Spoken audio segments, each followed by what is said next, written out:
So first of all, the lines in today are very, very blurred, and everything in society, you know, people who, artists, everybody, the internet is a platform where everybody can be showcased, which lends itself to a lot of collaborations.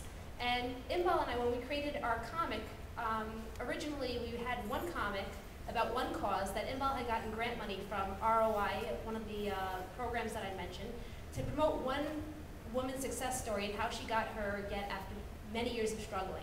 And we were surprised by the feedback. I mean, it was just amazing. It felt good. It felt good to tell this woman's story and to get people telling us how much it meant to them and how people related to that. People who weren't Jewish and didn't know the first thing about being Jewish. Editors from Nickelodeon magazine, cartoonists from Mad Magazine were sending amazing feedback.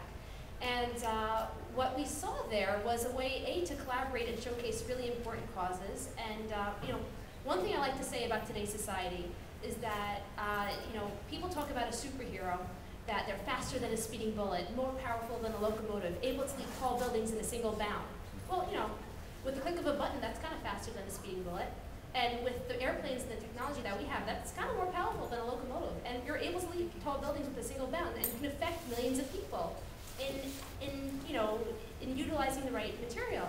So we started with one cause, and after the success in that, we said we can't just stop using our talents here.